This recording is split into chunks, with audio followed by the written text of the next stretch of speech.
This is a weeknight dinner you can serve any time of year to the family, but it is especially perfect for when those fall and winter months hit and you want something just a little more comforting and on the heartwarming side. Now the chicken is gonna cook totally in the pan. So the first thing that we need to do is get that chicken to an even thickness. I like to put my chicken breasts one at a time in a gallon-sized Ziploc bag. So you're gonna put your chicken breasts in your bag, and then you're either gonna grab a kitchen mallet and use the smooth side, or you could also use your rolling pin, and you're just gonna pound out the thick side of that chicken breast, sort of so that it matches the thin side of the chicken breast. You're looking for an even thickness of about a ½ inch.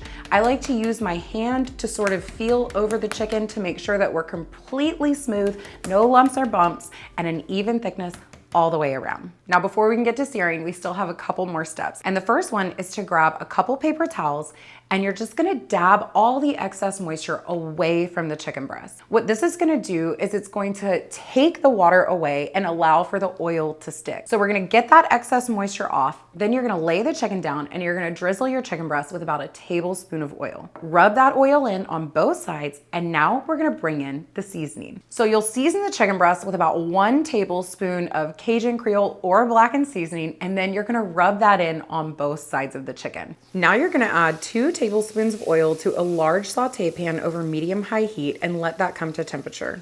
Add your chicken breast and cook for 5 to 6 minutes on the first side.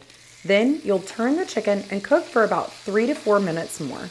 For this recipe, you're gonna use about 1 pound of chicken breasts. Depending on how large your breasts are, that could be 2, 3, or 4 chicken breasts. What you don't wanna do is crowd them all in the pan. So you want a little bit of breathing room in between each chicken breast so that they aren't crammed so close together that they're creating steam. If you've got steam in the pan, your chicken can't properly sear. This is the exact same cooking method we use for my jalapeno popper chicken recipe, which is equally as delicious as this Cajun Chicken Alfredo.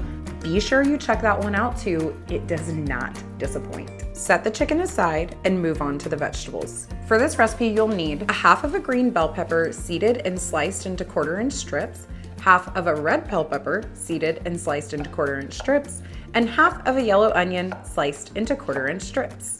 Reduce the heat in your pan to medium heat. Add just a splash more oil if the pan's looking dry, and then add those vegetables right in.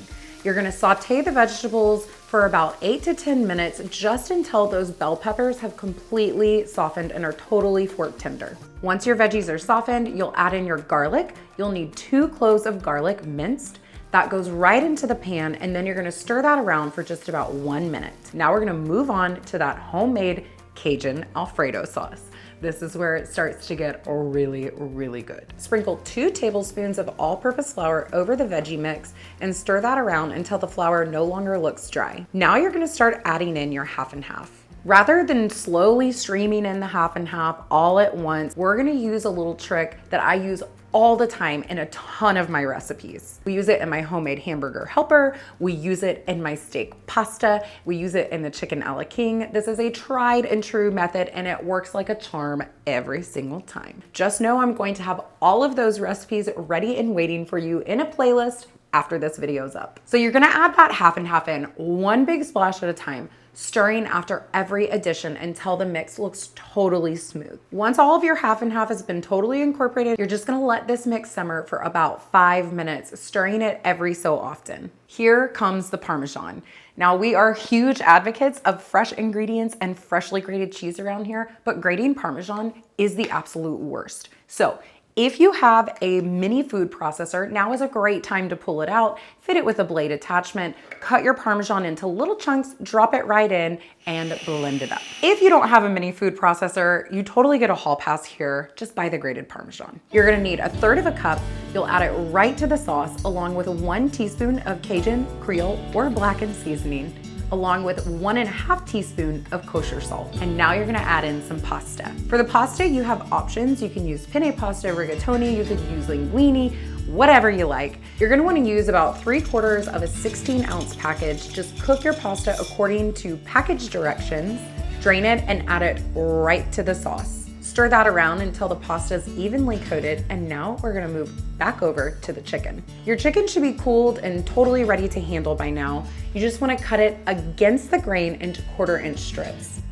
Throw those strips right on top, and now we're gonna hit this pasta with a little bit of a garnish. Chop up some green onion, then chop up a little tomato, add that right over the top, finish with a little more Parmesan and a pinch of black pepper, and you can serve it up and enjoy.